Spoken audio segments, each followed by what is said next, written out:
Amen. Siku ya leo ni Jumatano ya mafundisho ya Biblia na ni darasa ambalo tunajifunza, lakini pia tunajifunza kwa njia ya maswali na majibu. Basi kuwa attentive. Wazungu wanasema hivyo, kuwa makini kuzingatia tunavyojifunza, lakini pia na maswali ambayo unayo basi utaandaa baadaye mwishoni tutaweza kuyatafakari kwa pamoja kama kanisa. Tukumbuke kwamba popote pale wanapokutanika wawili watatu kwa jina la Bwana Yesu, yeye yuko pamoja nao saa hiyo hiyo. Kwa hiyo Mungu wetu yuko nasi mahali hapa, na hivyo basi weka moyo wako katika mazingira ya kupokea kitu kipya. Mazingira ni yale yale, Biblia ni ile ile, watu ni wale wale, lakini Mungu kila siku anafanya kazi mpya mioyoni mwetu. Haleluya. Amen. Basi siku ya leo somo letu lina kichwa kinachosema ufahamu bora wa kuliishi neno la Mungu. Ufahamu bora wa kuliishi neno la Mungu. Haleluya. Tutajifunza kuhusiana na tabia na sifa za neno la Mungu.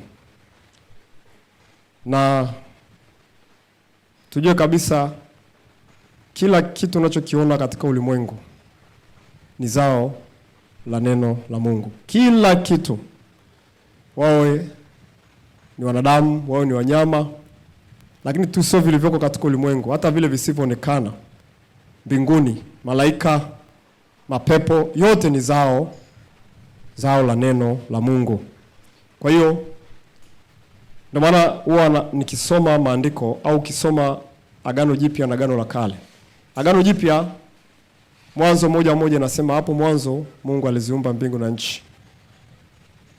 Inazungumzia kuhusiana na Mungu kuumba mbingu na nchi. Mungu kuumba mbingu na nchi. Lakini ukija kwenye Agano Jipya, ukiangalia ile Injili ya Yohana Mtakatifu, huwa mimi naona ile Injili ingepaswa hiyo ya kwanza kabisa. Ukifungua Agano Jipya kutane na Injili ya Mtume Yohana. Lakini katika mpangilio huo pia kuna makusudi maalum. Lakini tukirudi katika Injili, tunaona inaanza kusema hapo mwanzo kulikuwako neno. Naye neno alikuwako kwa Mungu. Naye neno alikuwa Mungu. Bwana Yesu asifiwe sana. Vyote vilifanyika kwa huyo, wala pasipo huyo hakuna chochote kilichofanyika. Huko anasema hapo mwanzo Mungu aliziumba mbingu na nchi. Lakini huko anasema neno ndio liliumba vyote. Maana yake nini? Je, kuna confusion? Hamna confusion. Lakini ni kitu kile kile kimoja. Isipokuwa huyu kaeleza kisayansi ya kiroho. Yohana ameeleza kisayansi ya kiroho. Lakini huyu kaeleza generally. Kwa mfano tukikaa hapa, naweza kusema hiyo kamera imeumbwa na mwanadamu au imetengenezwa na mwanadamu. Hilo ni wazo la ujumla au niseme neno la ujumla. Lakini tukirudi katika kitaalamu au nikisema mimi labda ningekuwa ni mwanasayansi, ningesema hiyo kamera imeundwa na ubongo wa mwanadamu. Ubongo wa mwanadamu ndio uliounda hiyo kamera. Maana kwamba mwanasayansi akiangalia haoni ili umbile la nje, anaona ile namna ndani ambayo mwanadamu aliotengenezwa kufikiri na kuwaza ndio iliweza kuumba kamera. Bwana Yesu asifiwe sana. Kwa hivyo ndivyo ambavyo Mungu alivyo. Huko kwenye Yohana anaelezwa, anamuelezea vizuri Mungu alivyoumba, kwamba kaumba kwa neno na neno ni wazo lake. Bwana Yesu asifiwe sana. Soma pale anasema kwenye lugha ya Kigiriki logos, maana yake ni wazo au nia au kile ambacho kilichoko ndani ya Mungu ndicho kilichoweza kuumba mbingu na nchi. Bwana Yesu asifiwe sana. Lakini ukiendelea kusoma utaona anasema na lile neno likafanyika mwili. Maana yake kwamba lile neno likaja likawa hai. Likaishi duniani. Likawa mwanadamu. Bwana Yesu asifiwe sana. Na yule mwanadamu akapita akanazungumza. Kwa yule anayekuwa anazungumza alikuwa anajizungumza yeye mwenyewe. Kwa hiyo lilipofanyika mwanadamu, sasa si wanadamu tuweze kulelewa, ndio hapo sasa akaitwa Yesu. Sasa Yesu akanatueleza kusudi na mpango wote wa Mungu na mapenzi yote ya Mungu. Bwana Yesu asifiwe sana. na kwamba sasa sisi kuishi kwetu tunaishi kwa kupitia lile neno, kwa sababu tumetoka katika lile neno. Amen. Kwa lazima ufahamu wewe kama mwanadamu ulioumbwa na Mungu, ulioumbwa kwa neno, fahamu kabisa utaishi kwa neno. Lakini sasa tutaangalia kuishi kwa neno huku ni kwa namna gani, na kwa nini wanadamu sisi inaonekana ni ngumu sana kuliishi neno la Mungu. Lakini tutaangalia namna gani ambao tukipata ufahamu ule bora utatusaidia kila siku kuliishi neno la Mungu. Ukweli ni kwamba kuna mapambano makubwa sana ya kutii neno la Mungu. Bwana Yesu asifiwe sana. Kwa leo tutaenda kuangalia namna ambayo tukipata ufahamu tunaweza tukatembea na tukalitii neno la Mungu tukiwa hapa duniani na tukaenda sawa sawa na mpango wa Mungu kama tulivyoumbwa. Bwana Yesu asifiwe sana. Sasa tukisema neno la Mungu tunamaanisha nini? Tukisema neno la Mungu, neno la Mungu ni neno ambalo ni jambo ambalo niseme ni pana, ambalo linahusisha mambo kadha ambayo Mungu aliyakusudia sisi tuyafanye. Jambo la kwanza tukisema neno la Mungu tunamaanisha amri za Mungu. Bwana Yesu asifiwe sana. Mungu wetu alipotuumba sisi hakutuumba tu afa akatuacha, lakini alituumba akatuwekea na amri ambazo katika hizo tukizishika hizo amri basi tutatimiza kusudi lake, lakini pia na sisi pia tutakuwa salama tu hapa duniani. Amina. Yeye ni Mungu, ana mamlaka ya kutupa sisi amri. Ukishona Mungu anakupa amri, usianze kujiuliza inakuaje hapa Mungu hivi. Yeye ni Mungu, ana maana kwa nini anatupa sisi amri. Bwana Yesu asifiwe sana. Ndio hizi amri ambazo tunaweza tukazisoma. Tukisema amri tunamaanisha na zile sheria. Ndio amri ambazo ametupa. Anasema mimi ni Bwana Mungu wako niliyokutoa katika nchi ya Misri, usiwe na miungu mingine ila mimi. Ni amri. Mungu katuamrisha tusiwe na miungu mingine isipokuwa yeye. Kwa hiyo ukitengeneza mungu mwingine umevunja amri ya Mungu. Na tukirudi kwenye Agano Jipya tunaona miungu ni zaidi ya kutengeneza sanamu ya kuchonga. Hata fedha inaweza kuwa ni Mungu. Hata mwanadamu anaweza kuwa ni Mungu. Kile kitu ambacho kinachukua nafasi yako katika moyo wako na unaona pasipo hicho huwezi kuishi, tayari huyo ni Mungu. Hata mali ni Bwana, ni Mungu. Bwana Yesu asifiwe sana. Lakini anatupa tena amri. Anasema uheshimu baba yako na mama yako. Hii pia ni amri, ni neno la Mungu. Na Bwana anataka sisi tulishike. Bwana asifiwe sana. Lazima tuheshimu wazazi. Anatoa amri, anasema usizini. Sio ombi, ni agizo. Sio agizo kwanza, ni amri. Usizini, ni amri. Anatoa tena amri, usiibe, ni amri. Usiue, ni amri. Usimshuhudie jirani yako uongo, ni amri. Usitamani nyumba ya jirani yako au chochote alichonacho. Hizo zote ni amri ambazo zilikuja na sheria zake. Bwana Yesu asifiwe sana. Kwa hiyo hilo ni neno la Mungu. Na kama neno la Mungu hatuna budi kuliishi hilo kila siku kama zao la neno. Bwana Yesu asifiwe sana. Lakini tutaenda kuona kwa nini kunakuwa kuna ugumu pale tunaposema tuliishi, tunaona shida kuliishi. Lakini tunaposema neno la Mungu sio amri tu, lakini neno la Mungu pia ni maagizo. Mungu anatoa amri, lakini pia Mungu huyo anatoa maagizo. Amen. Watu tunaangalia tu zile amri tunasema neno la Mungu, lakini pia agizo ni neno la Mungu ambalo tunapaswa tuliishi. Mfano agizo moja hapo, tukisoma ile Mathayo 28:19. Anasema Yesu anatoa agizo. Anasema basi nendeni ulimwenguni kote, mkahubiri injili kwa kila kiumbe. Nendeni mkawafanye mataifa kuwa wanafunzi, mkiwabatiza kwa jina la Baba na Mwana na Roho Mtakatifu, na kuwafundisha kuyashika yote niliyoamuru.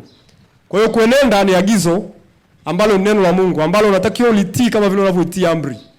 Bwana asifiwe sana. Baba yako anaweza kukwambia nimesema hapa ndani kurudi nyumbani saa 12, hiyo ni amri. Lakini akakwambia mwanangu naomba chukua pesa kaniletee mkate dukani. Umeagizwa. Utakataa? Huwezi kukataa. Tayari ni nini? Ni kama amri. Kwa hiyo kuna maagizo mengi tumepewa katika Biblia ya kufanya. Na maagizo mengine ya kutekeleza katika kanisa. Msiache kusanyika pamoja kama ilivyo desturi ya wengine. Ni agizo hilo, ni lazima tulitimize, tulitekeleze. Hiyo ni kushika neno la Mungu. Bwana asifiwe sana. Lakini tunaposema neno la Mungu tunamaanisha pia mashauri. Wakati mwingine Mungu anatushauri, lakini akitushauri haimaanishi kwamba tuna option ya kukataa. Hapana. Bwana asifiwe sana. Ndio maana ukisoma kile kitabu cha Ufunuo sura 3 mstari wa 14 na kuendelea, utaona pale anazungumzia kanisa linaloitwa Laodikia. Akasema, ninajua matendo yako, ya kwamba wewe sio moto wala sio baridi. Anasema ingekuwa heri kama ungekuwa moto au baridi. Lakini anasema wewe ni kipofu, uko uchi, lakini nakupa shauri. Anakuambia nakupa shauri. Ununue kwangu dhahabu iliyosafishwa kwa moto, upate kuwa tajiri, na dawa ya kupaka macho yako upate kuona. Maana yake ni kwamba anakupa shauri, lakini ni ushauri Mungu anakupa. Lakini kwako ule ushauri sio tena ushauri, ni amri. Bwana asifiwe sana. Mungu akikushauri akwambia fanye hivi, si Mungu tu kanishauri, ni option. Naweza nikafanya na nisifanye. Hiyo pia ni amri. Bwana asifiwe sana. Kwa hiyo Mungu anatushauri mambo mengi ya kufanya. Ni lazima pia tuyasikie na tuyatii. Bwana Yesu asifiwe sana. Na tunapozungumza kuhusiana na neno la Mungu, jambo lingine tukisema neno la Mungu ni kitu kinachoitwa mwaliko. Amen. Mwaliko pia ni neno la Mungu ambalo ni lazima wote tulitii na tulifuate na tulishike. Mungu anatualika. Unajua Mungu pia anatualika. Na usipokubali mwaliko wa Mungu, tayari umelikataa neno la Mungu kwa ujumla. Mwaliko mojawapo ni mwaliko wa kuingia katika wokovu. Yohana 3:16 inasemaje? Kwa maana jinsi Mungu aliupenda ulimwengu hata akamtoa mwanawe pekee, ili kila muamini asipotee bali awe na uzima milele. Anatualika tumwamini Yesu. Sasa wewe ukikataa kumwamini Yesu, umelikataa neno la Mungu. Umeukataa mwaliko, umekataa neno. Alikuja ulimwenguni, wala walio wake hawakumpokea, bali waliompokea aliwapa uwezo kufanyika watoto wa Mungu. Bwana Yesu asifiwe sana. Bwana anatualika kwake yeye. Wokovu ni kuitikia mwaliko. Mtu ambaye ameupokea wokovu tayari kalipokea neno la Mungu ndani yake. Bwana asifiwe sana. Lakini pia hukumu za Mungu. Neno la Mungu pia ni hukumu za Mungu. Haya ni mambo ambayo lazima uyajue. Tunaposema neno la Mungu, kulishika ni kushika yote tuliyotaja. Kushika pia na hukumu zake. Kwa mfano, ukisoma kile kitabu cha Wakorintho wa pili sura 6 mstari wa 1 mpaka 4. Maandiko yanasemaje? Msifungwe nira pamoja na wasioamini kwa jinsi isivyo sawa sawa. Hii ni hukumu. Mungu anakutenganisha na watu wasioamini. Kwa hiyo Mungu anakuambia usifanye kitu fulani. Hukumu hiyo kakutenga na wale kule. Kashawa hukumu wale kule, usishikamane nao. Sasa wewe kana ushikamana nao, umekaidi neno la Mungu au umekaidi ile hukumu ya Mungu. Sasa nyingine anakuambia ampendee baba au mama kuliko mimi, hanistahili. Hiyo ni hukumu. Asemchukia baba yake au mama yake kwa jina langu, huyo bado hawezi kuwa mwanafunzi wangu. Sasa hizo hukumu ambazo tunaziona wakati mwingine zinakata, zinakufanya wewe usio comfortable, usiweze kutii. Sema hapana bwana, mimi nitampenda mamangu, siwezi kuchukia mapenzi, siwezi kuchukia mikoba niliyoachiwa na wazazi wangu, mila na desturi nilizopewa na baba zangu. Hizi ni hukumu. Yesu anasema nimekuja kuleta upanga kumfitini mtu na baba yake. Lazima uzikubali hizo hukumu za Mungu, uzitii. Sehemu nyingine anakuambia jicho lako moja likikukosea ling'oe. Mguu wako ukikukosea ukate. Haleluya. Hii practice tushaikuifanya kweli? Vitu ambavyo vinatukosea tunavikata, tunaving'oa. Nasema ni heri uende mbinguni ukiwa kigutu. Ijapokuwa tunalisema ili katika namna ya kiroho, lakini Yesu alimaanisha kote kote tu. Bwana asifiwe sana. Yesu alimaanisha kote kote. Kila kitu tusikifanye kiroho, mambo mengine ni ya mwilini kabisa. Kikukosesha, ondoa. Mungu anaona ni afadhali ufanye hivyo. Hii ni hukumu. Wanaweza kama pia ni watu, marafiki. Chochote ambacho unaona kimeshikamana na, unajua kiungo siku zote kiungo kimeshikamana na mtu. Na kikitoka lazima damu imwagike, maumivu yatokee. Kwa hiyo kukata connection ya kile kitu ambacho umekizoelea ni kukata kiungo chako. Lakini Yesu anakuambia tuzishike na hukumu zake. Hizo ni hukumu za Mungu. Hukumu nyingine anasema muwatenge watu ambao wanafanya vitu visivyofaa katika kanisa. Labda ni zinaa. Watenge wa watu. Bwana inakuaje? Mungu anasema watenge. Lakini kuwatenga kule haimaanishi kwamba uwafanye kuwa adui, lakini unaweka katika darasa ambalo litawatengeneza wao. Kwa hiyo umeona hizo zote ni hukumu. Kwa hiyo tukisema neno la Mungu kwa ujumla, tunamaanisha amri, maagizo, mashauri, hukumu na mialiko na mengine mengi. Sasa somo letu linaangazia nini? Katika yote haya Mungu ametuagiza tuyafanye. Lakini wakati mwingine tunaweza tukaona kulishika neno la Mungu, mbona kama kuna kazi? Mbona kama kuna ugumu? Mbona kama wakati mwingine ni kama mimi ndo najiforce kufanya? Na tukijua kabisa uhai wetu ndio neno la Mungu. Kuishi kwetu ndio neno la Mungu. Tumeumbwa katika hilo na tutatembea katika hilo. Na ni lazima tulishike na tulitii ili neno. Tupende tusipende. Bwana Yesu asifiwe sana. Hapa tupo darasani, yani wote lazima tujue kwamba kile napoitwa leo ni lazima tulitii, tulifuate na tuliishi neno la Mungu. Amen. Kama utaki kajiumbe mwenyewe. Kufa afu nenda kajiumbe mwenyewe, utoke kwenye sari yako unayojua wewe, utoke kwenye kitu chochote unachokifahamu wewe. Kama utaki basi usifuate system ya hii dunia. Katengeneze system yako wewe, unayojua wewe. Kama utaki, yani wewe jipoteze, utokee kwa namna yako unayojua wewe. Lakini kama unaenjoy kila kitu unachokiona katika dunia, ujue basi hicho kilichokutengeneza, kilichokuwekea yote kinataka ukitii na ukifuate. Na hicho kinachoitwa neno la Mungu. Bwana Yesu asifiwe sana. Kwa sisi watakatifu tunatakiwa kila siku tukiamka, tukilala, tukitembea, lazima tujue neno la Mungu. Je, tunaliishi na tunalitendea kazi? Yoshua aliambiwaje? Ukisoma Yoshua sura ya kwanza nadhani mstari wa 8 kama si wa 9. Mungu akamtokea Yoshua akamwambia, Yoshua, maneno ya kitabu hichi yasiondoke kinywani mwako. Akaambiwa ufanye juhudi kuyatenda. Alafu akaambiwa atafakari mchana na usiku. Akaambiwa ndivyo utakavyostawi na ndivyo utakavyofanikiwa sana. Yoshua alilitii lile neno. Akaenda na yale maagizo. Na kweli Yoshua alifanikiwa sana pamoja na Israeli wote. Kwa hiyo kufanikiwa kwetu sisi ni kuliishi neno la Mungu. Na vita vyetu vikubwa viko wapi? Viko hapo. Shetani hataki sisi tuliishi neno la Mungu. Bwana Yesu asifiwe sana. Na tukiwa na fikra kwamba neno la Mungu pia sio gumu kuliishi, tukiwa na mawazo hayo, basi tutaweza kuliishi neno la Mungu.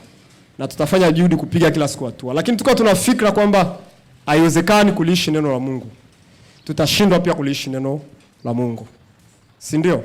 Ukisoma waraka wa kwanza wa Yohana sura 5 mstari wa 3. Anasema na amri zake sio nzito. Waraka wa kwanza wa Yohana sura 5 mstari wa 3. Na amri zake si nzito. Kwa hiyo neno la Mungu sio nzito. Amina. Hatujaja hapa kuzungumza uzito wa neno la Mungu.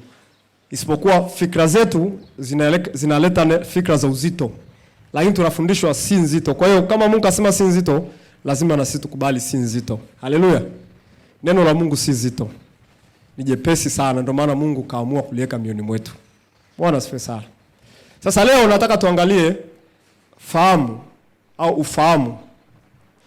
Kuliko kuja kukwambia hapa shika neno la Mungu. Fanya hivi, tenda hivi, usifanye hivi.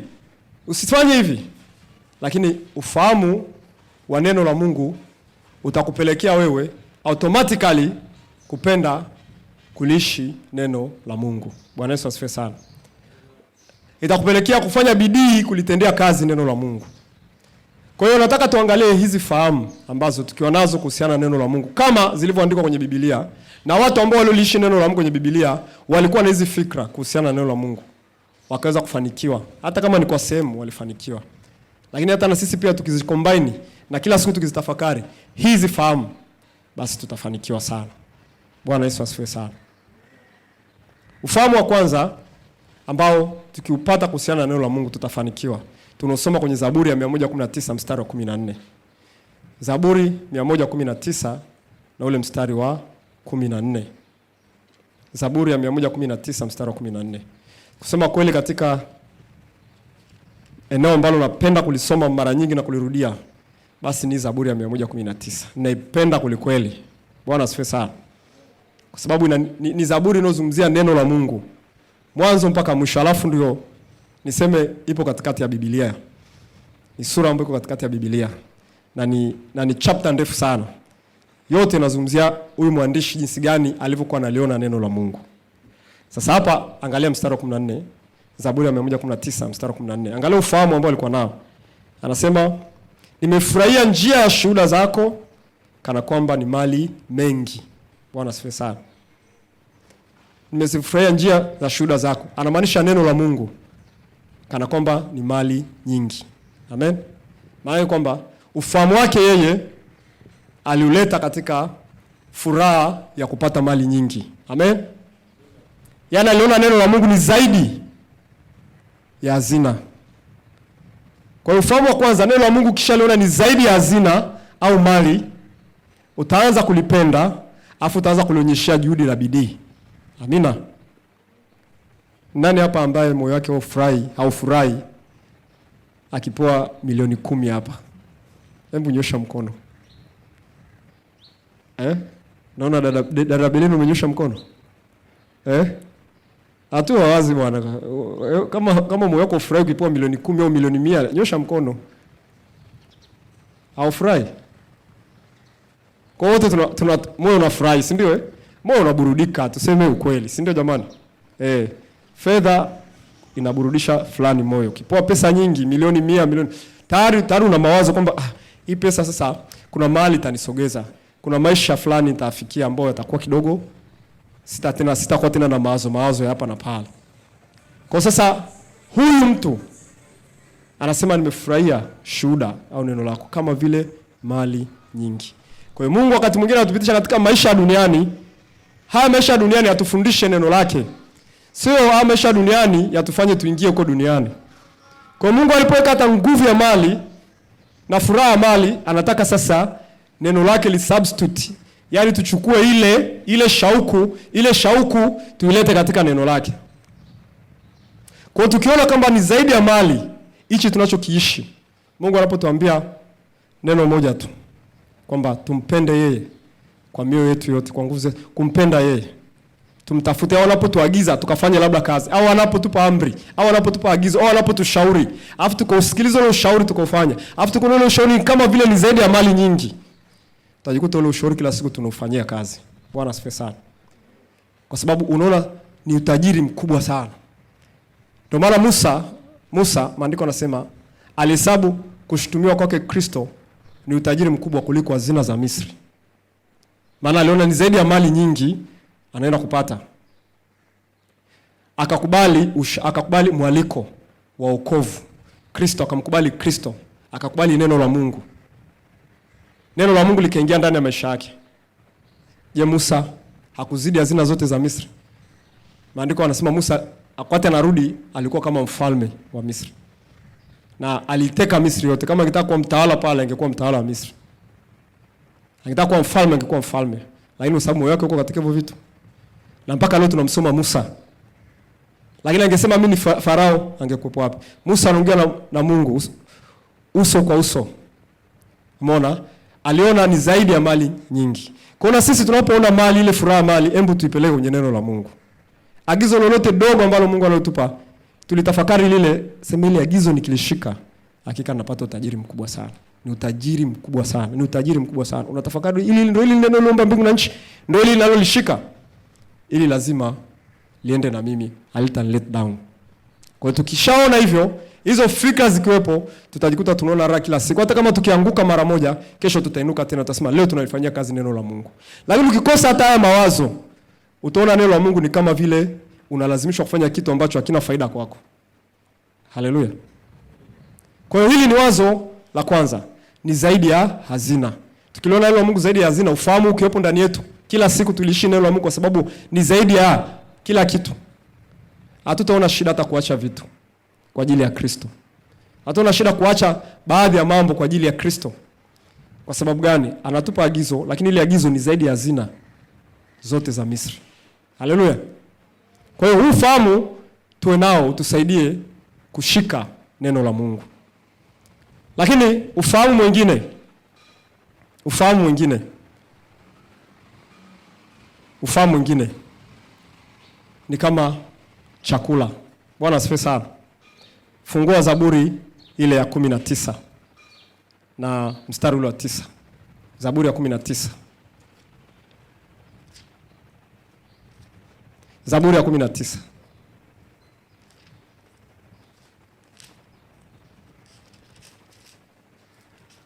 Na mstari ule wa 9.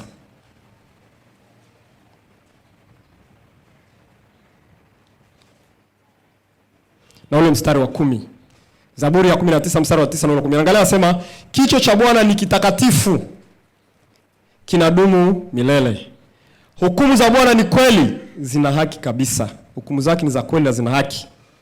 Anasema ni za kutamanika kuliko dhahabu. Anaanza kutaja dhahabu na hizo fedha.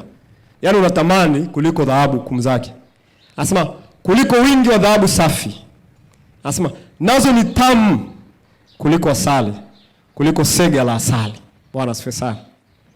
Tunapokula asali jamani, sio tunaona raha, tunaburudisha mako yetu. Lakini Mungu anataka uone neno la Mungu na hukumu zake katika ile asali unayoilamba. Jinsi unavyotamani asali, jinsi unavyoona asali ni tamu, lazima uone pia neno la Mungu ni tamu katika moyo wako. Bwana asifiwe sana. Mungu anakuambia nitakupa amani, nitakupa furaha, nitakupa raha ndani ya nafsi yako endapo ukinifuata mimi, endapo ukitii ile agizo. Kwa ile agizo ambalo Mungu analokupa, mwaliko, amri, ushauri, ukitii, lakini kwako kuwa na wazo kwamba kama vile ninavyokula asali. Yaani hata ninavyosoma neno, yaani kama vile asali. Yaani naona raha kusoma neno la Mungu. Naona raha kusikiliza neno la Mungu. Naona raha. Ndio kitu ambacho Mungu anataka tuone zaidi ya chakula kitamu na chakula kinachotupa pumzi. Ndio maana ukisoma hata kwenye kile kitabu cha Mathayo 4:4. Shetani anamjaribu Yesu, anampa mkate. Yesu akamwambia mtu hataishi kwa mkate tu, bali ataishi kwa kila neno linalotoka katika kinywa cha Mungu. Yaani hata neno linafanishwa na chakula ambacho kinatupa uhai kila siku. Yaani unaona ni kitu kitamu, alafu kinakupa uhai kila siku. Bwana Yesu asifiwe sana. Wangapi hapa wana kiburi cha kuishi bila chakula? Hicho kiburi unacho? Hauna? Hicho kiburi unacho? Hauna. Utataka chakula asubuhi, mchana, jioni. Ukifunga nafsi inalalamika, kitu gani hicho unafanya? Kiendelea siku 2-3, mwili unanuna. Siku nyingine unakwambia nakufa. Lakini ukipewa chakula kizuri, alafu chakula unachokipenda kitamu, unaona kabisa mwili unachangamka. Unaona kabisa raha. Vyakula vizuri vile. Unasema hapa safi. Unafurahia. Sasa hapa naeleza kama tukilo neno zaidi ya linatamanika, zaidi ya asali, chakula kizuri, yani uhai mpaka kitu kizuri. Basi tutajikuta tunaliishi neno la Mungu kila siku. Tunalisoma kila siku. Tunalitamani kila siku. Siwezi kuishi bila hili. Kama vile siwezi kuishi bila chakula. Siwezi kuwa na furaha kula chakula fulani kibaya. Nakuwa na furaha ninapokula chakula kizuri kila siku. Lakini neno la Mungu ni zaidi ya asali. Bwana Yesu asifiwe sana. Kwa hiyo kila siku tukiamka tukilala, hebu tulio neno la Mungu ni asali. Tusione hapa Mungu ananiambia nisifanye hichi kitu. Maneno haya kama vile natamani atasiwepo. Lakini leo ile neno ni zuri, ni tamu. Naambia yes, Bwana na enjoy. Ulivyoniambia nimpende adui yangu, na enjoy. Si ndio? Unaambia Bwana na enjoy kumpenda adui. Mbona unakwambia mwambie Bwana na enjoy kumpenda yule anayeniudhi. Na enjoy kumwombea hata yule anayenikasirisha. Naona raha. Kwa hiyo lazima fikra ya asali, fikra ya chakula ilete huku. Utajikuta kila siku unasoma neno, kila siku unatamani kulitendea kazi neno. Bwana asifiwe sana. Hawa ndio walioliishi neno, walivyoweza kulifahamu neno kwa namna hiyo. Maneno yake yanatamanika zaidi ya sega la asali. Ndio maana simngine nakwambia mwanangu, umeona asali, basi kula. Mithali. Umeona asali, kula. Kwa jinsi inavyoweza kutosha. Neno la Mungu unaona ni tamu, endelea kulila, endelea kulifurahia. Endelea kuonyesha kwamba unalifurahia, na hivyo utaweza kuliishi vizuri. Bwana Yesu asifiwe sana. Lakini fikra nyingine ambayo hata watu ambao walikuwa nao ufahamu mwingine kuhusiana na neno la Mungu, na ndio maana walilitii na kuliheshimu, waliona neno la Mungu kama mwanga. Mwanga. Zaburi ya 119 pale pale. Kumbuka hapa tunajengana kulithamini neno. Zaburi ya 119 na mstari ule wa 105. Zaburi ya 119 na mstari wa 105. Angalia hapa, Daudi anasema, neno lako ni taa ya miguu yangu na mwanga wa njia yangu. Nimeapa nami nitaifikiliza kuzishika hukumu za haki yako. Haleluya. Neno lako ni taa ya miguu yangu na mwanga wa njia zangu. Anajiona ni mtu ambaye yuko kwenye giza. Ushatembea nyakati za usiku, giza tororo. Alafu unagundua kwamba kuna kitu cha muhimu sana kinachoitwa mwanga kinahitajika. Mara nyingi hapo labda tunatoka mkesha au usiku maombi. Ukitembea huko, unajua kuna mahali kuna mabwawa, madimbwi, utaki kuzama kule. Utaanza kutafuta kitu kinachoitwa taa, mwanga. Utachukua simu, utawasha tochi. Na ukitembea kule watu wamewasha tochi. Wanamulika njia ili kusudi kwamba asiingie katika sehemu iliyo mbaya. Asikanyage vitu visivyofaa. Bwana Yesu asifiwe sana. Sasa Mungu anataka tunapotembea katika mazingira kama hayo, je, neno la Mungu na sisi tunalifanya hivyo? Yaani neno la Mungu tunalipa kipaumbele kuamua maisha yetu.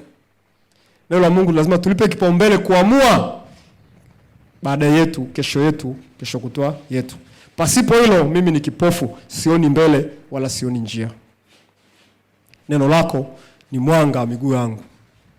Njia yangu inaangaziwa nuru. Bwana asifiwe sana. Kwa tulione neno la Mungu kama nuru.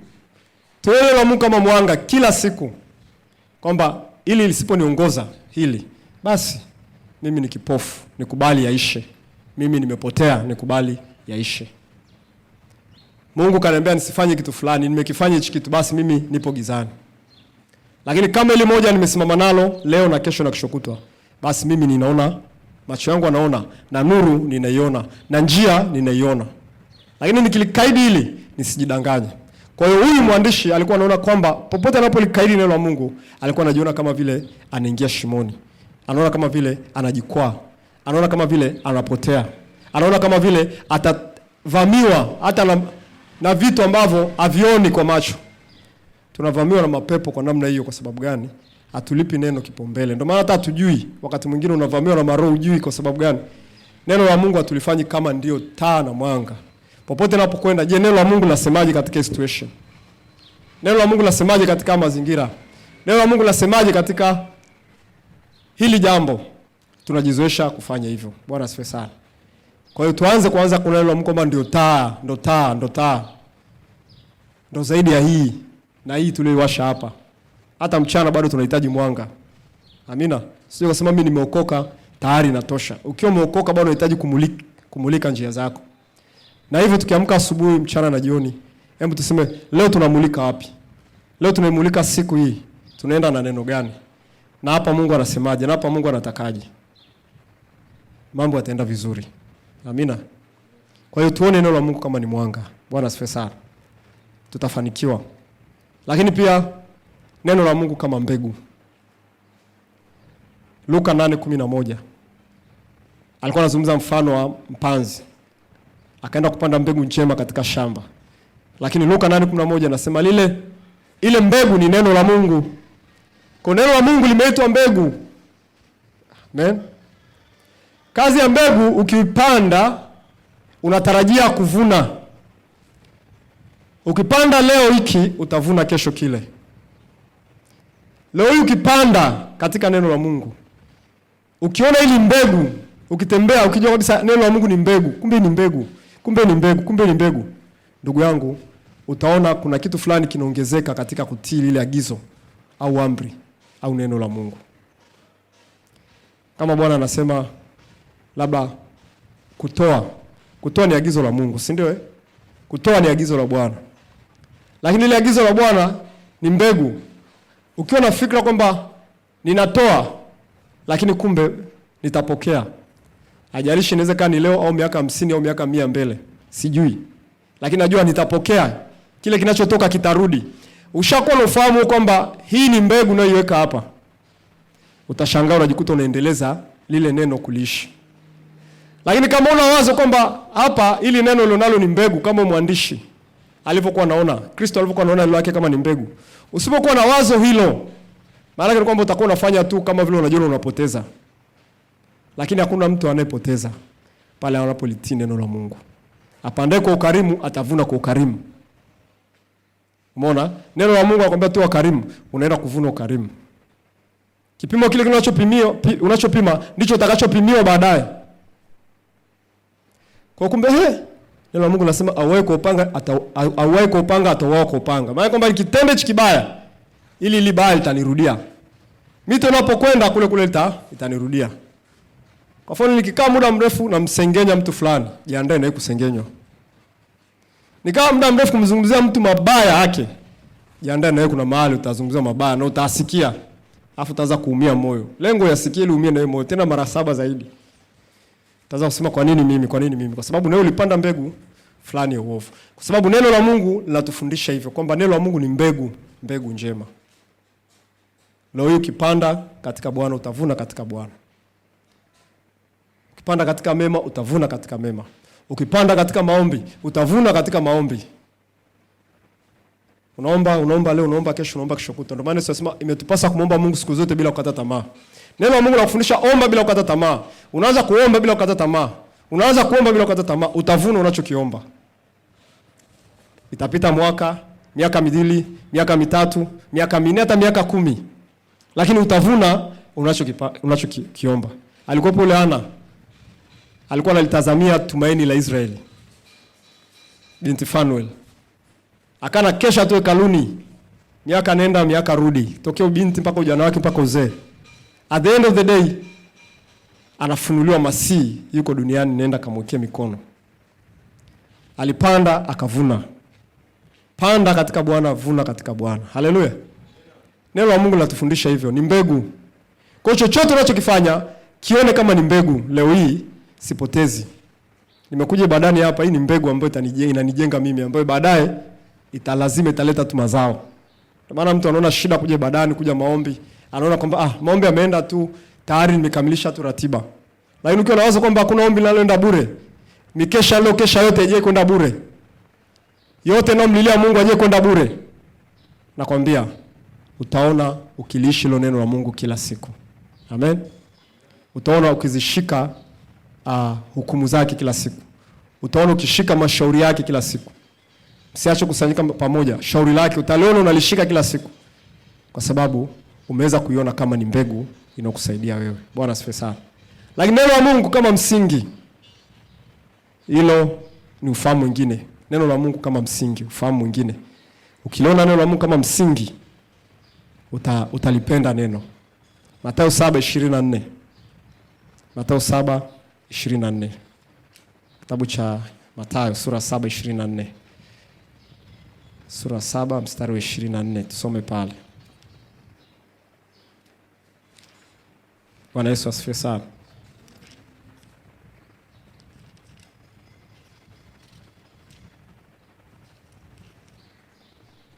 Angalia hapa anasemaje?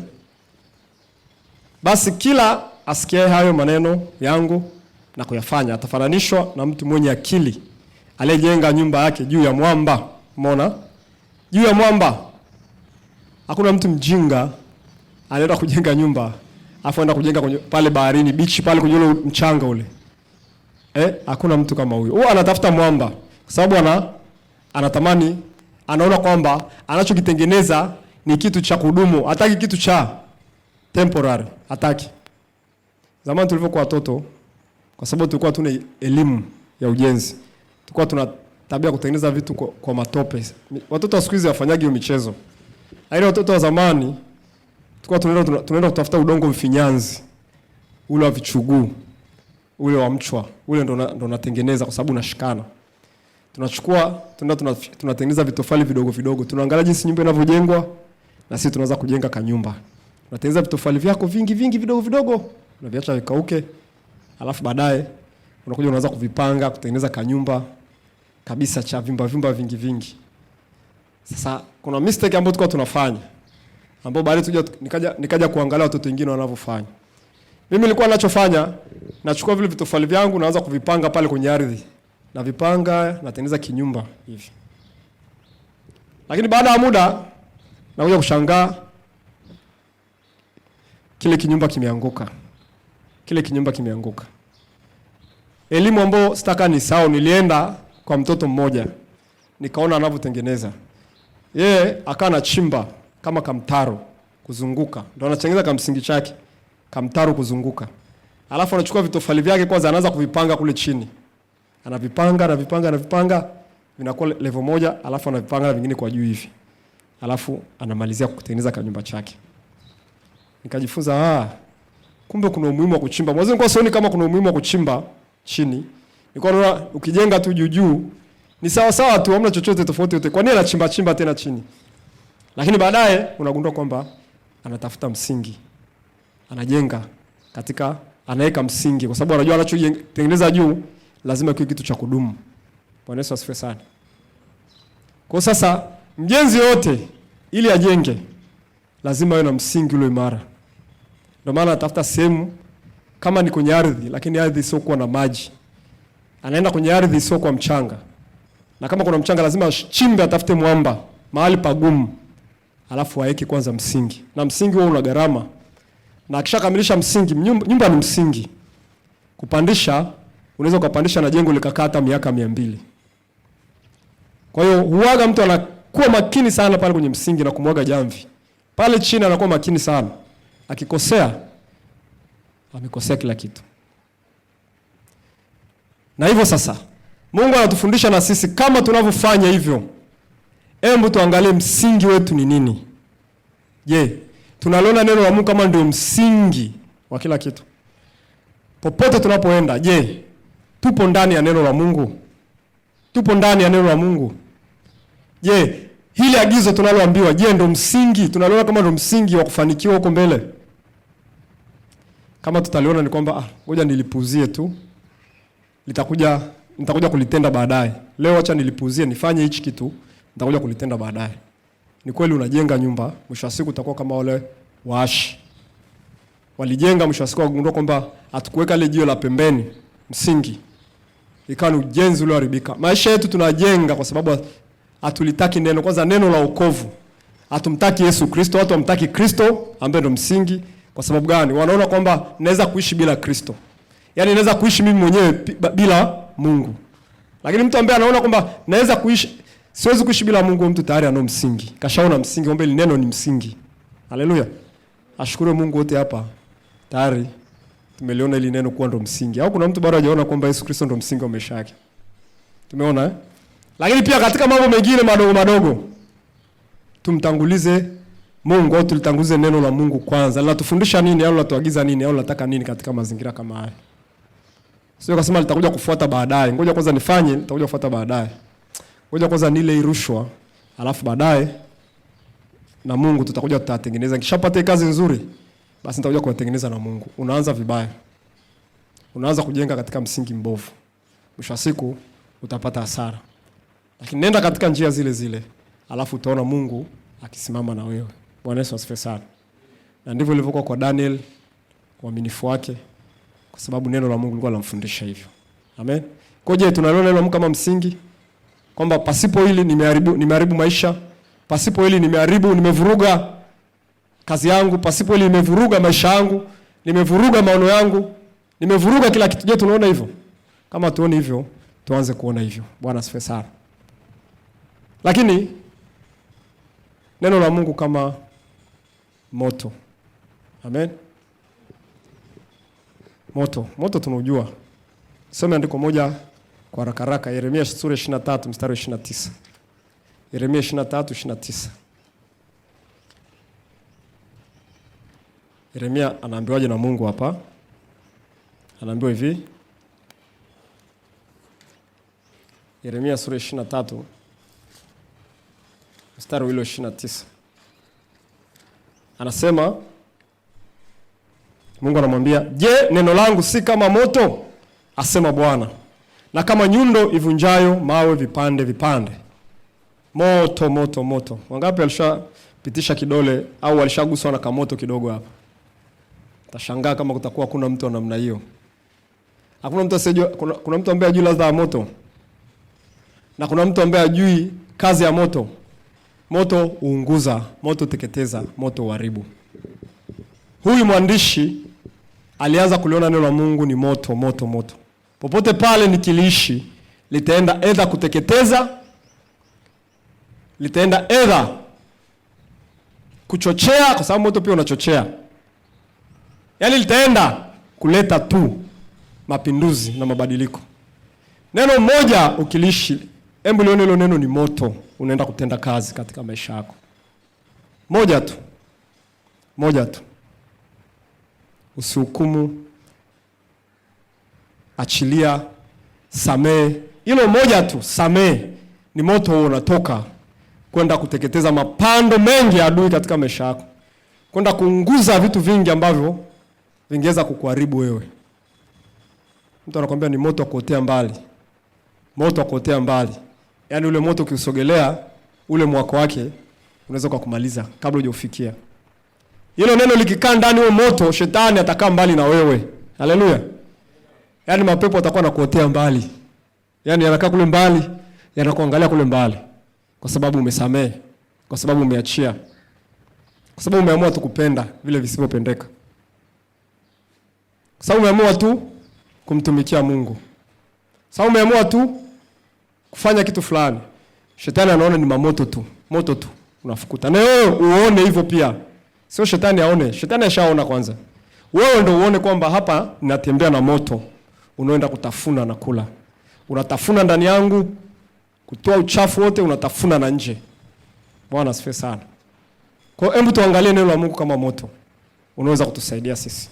Tendea kazi lile neno ambalo unaliona au lile tendo ambalo unaliona ni gumu wewe kulifanya, na neno la Mungu linasema usifanye. Anza kutendea kazi. Moto utaanza kufanya kazi ndani yako. Haleluya. Lakini pia kitu kingine, viwili vya mwisho, ni kama silaha. Waefeso 6:17. Waefeso 6:17.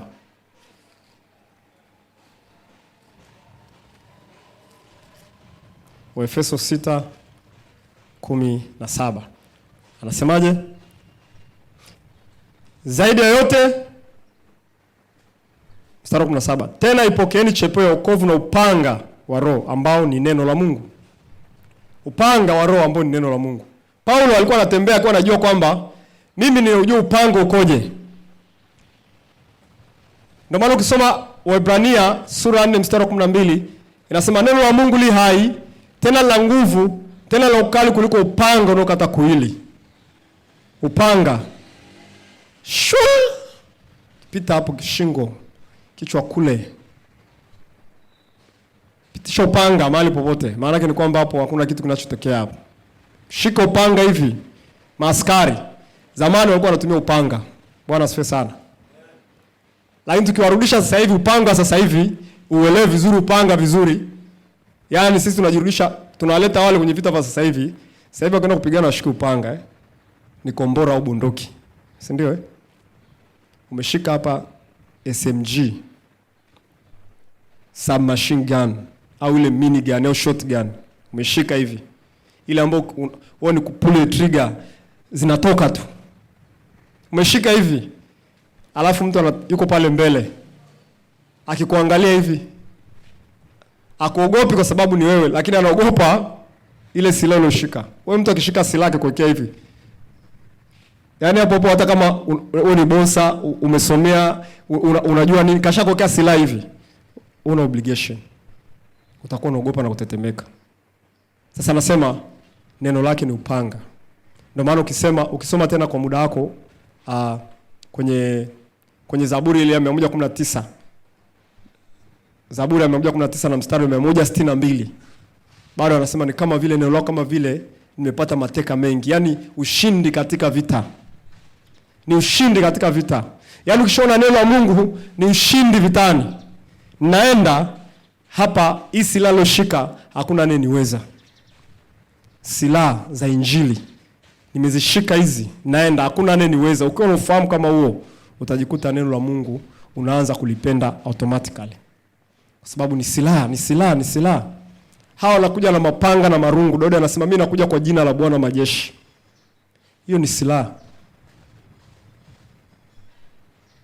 Mkabidhi Bwana kazi zako na mawazo yako yatathibitika. Hiyo ni silaha. Kumwamini Bwana, kumtegemea Bwana, kumtumainia Bwana katika maombi. Hiyo ni silaha. Na ukiona ni silaha, na itakuwa silaha siku zote. Itakulinda popote unapoenda. Na utaitumia popote unapokwenda. Bwana Yesu asifiwe sana. Umeona ufahamu mwingine wa neno la Mungu. Huu ni ufahamu kuhusiana na neno la Mungu. Bwana asifiwe sana. Kwa hiyo hayo ni mambo ambayo yapo, lakini ufahamu mwingine utaenda kusoma kwa muda wako. Ufahamu mwingine ukisoma Zaburi ya 119 na ule mstari wa 140.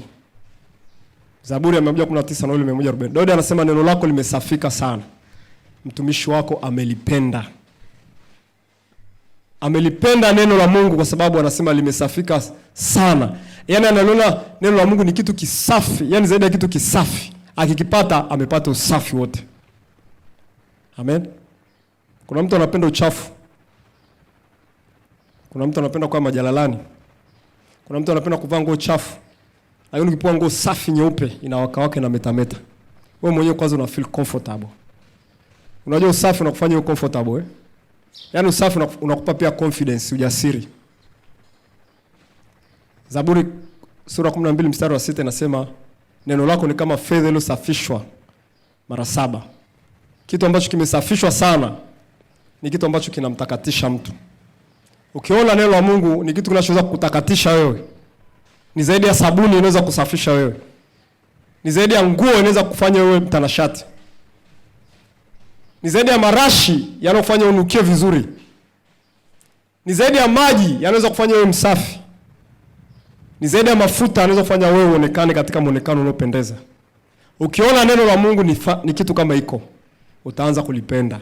Kwamba nikiliishi hili neno, nikiishi kusamehe, nikiishi hili neno kupenda, basi na mimi naanza kuwa msafi na kutakasikana. Mimi ni msafi. Mimi ni msafi. Mbele za Mungu ni msafi, mbele za wanadamu ni msafi. Usafi unakuja pale tunapolitendea kazi neno la Mungu. Amen. Kwa hiyo lione neno la Mungu kama kitu kisafi. Lakini mwisho kabisa ukisoma Yakobo 1:23. Yakobo 1:23. Anasema neno la Mungu ni kama kioo. Kioo. Labda tusome ile andiko la mwisho. Yakobo 1:23.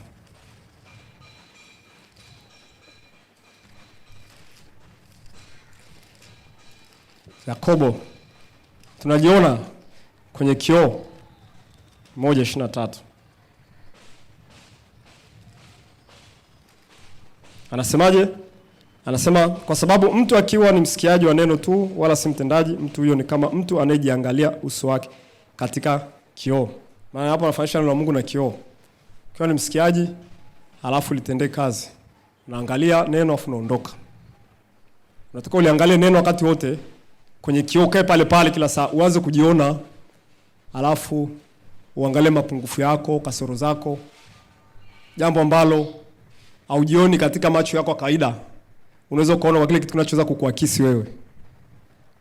Ukiona neno la Mungu ni kitu ambacho kinakusaidia kujiona kasoro zako wewe, mapungufu yako wewe. Pasipo hili siwezi kujijua mapungufu yangu. Pasipo hili siwezi kujua kasoro zangu. Pasipo hili siwezi kujua ni wapi ambapo natakiwa ni rekebike. Ni wapi ambapo natakiwa nibadilike. Ni wapi ambapo natakiwa utaanza kupenda kulisoma na kuliishi kila siku. Amen. Watu hawapendi kusoma neno kwa sababu haoni kwamba ni mahali ambapo wanaenda kujiona ndani walivyo. Wao ni wakina nani? Maisha yao yakoje? Tabia zao zikoje? Wenyewe wanaishije? Mfano Yakobo hapa anakuambia ulimi ni kiungo kidogo, lakini kinawasha mfululizo wa moto. Ukishaanza kusoma ile unasema kweli ulimi wangu sasa ngoja niupe break. Ushaanza kujiona sasa kumbe haitakiwi mimi kuwa hivi. Kumbe mimi sipaswi kuwa hivi. Unaanza kuwa mtu bora. Lakini ona kwamba ni kioo, kwamba kinaniangalia. Ninajiona sehemu ambayo mimi sijioni kwa kupitia hili neno. Bwana Yesu asifiwe sana. Kwa hiyo haya ni mambo ambayo labda niyataje tu kwa general. Tumesema ukiona neno la Mungu ni zaidi ya hazina. Ukiona neno la Mungu ni kama silaha. Ukiona neno la Mungu kama chakula na kitu kitamu. Ukiona neno la Mungu kama ni kitu kisafi sana kinachokusafisha. Neno la Mungu kama mwanga, kama taa. Neno la Mungu kama moto. Neno la Mungu kama mbegu. Neno la Mungu kama kioo. Neno la Mungu kama ni msingi wa maisha yako. Basi ukiwa na tafakari kwa namna hiyo, utaanza kulipenda neno la Mungu automatically. Amen. Lakini usilipende neno la Mungu kwa sababu Mungu kasema nisiibe. Kwa hiyo Mungu kashasema tu mimi nisiibe. Mimi sitaki kuiba. Mungu kanikataza nisiibe. Siibi mimi naishi hivi siibi. Sizini, mimi sizini hivi. Lakini ukiona kwamba ni neno ambalo linakusafisha wewe, ni mbegu inayokuletea faida mbeleni, ni zaidi ya utajiri, ni zaidi ya kila kitu, utaanza kujikuta unaanza kupenda kudive katika neno la Mungu. Bwana Yesu asifiwe sana. Kwa sisi kama watakatifu, ndugu zangu, hili neno Mungu hajatupa kutuhukumu, lakini ni upendo wa Mungu kwetu sisi. Hili ndio liloumba mbingu na nchi. Ndio liloumba kila kitu na malaika na wote tunaojua. Hayo maagizo unayoona hayo ndio aliyoumba. Usidhani kuna maagizo mengine tofauti na hayo. Hayo. Neno la Mungu A ni sasa na neno la Mungu B. Ni sasa na neno la Mungu C. Kwa hilo ukilishika hilo linaenda kuumba pia kitu ndani ya maisha yetu. Amen. Kwa hiyo ni neno la kuhamasishana sisi kama watakatifu ambao tumeshaamini.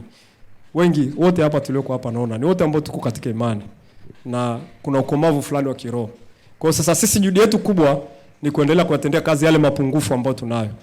Kila mmoja unajiangalia mapungufu. Ni wapi ambapo silitendei kazi neno la Mungu? Ni wapi ambapo sizishiki shuhuda za Mungu? Ni wapi ambapo sishiki ahadi zake? Ni wapi ambapo sishiki maagizo, amri, mashauri yake? Unaangalia, unasema ili ninalikataa kwa sababu neno la Mungu ni safi. Afu neno la Mungu ni tamu. Nikilisoma nalifurahia. Bwana Yesu asifiwe sana. Hallelujah. Amen. Basi najua katikati ya fahamu hizi zote 10 pengine iko moja ambayo umeipenda zaidi au utatamani kwenda kuishikilia zaidi. Bwana asifiwe sana. Kwa hiyo hebu kaishikilie. Bwana asifiwe sana. Mimi naipenda hiyo ya mbegu. Neno la Mungu ni mbegu. Zote nazipenda. Lakini na hiyo nyingine zaidi ya hazina nyingi. Bwana asifiwe sana. Mimi naamini utajiri wangu uko katika kumtii Mungu. Amen. Zaidi ya kila kitu. Kwa hiyo nitalipenda neno la Mungu kwa sababu ni safi siku zote. Bwana asifiwe sana.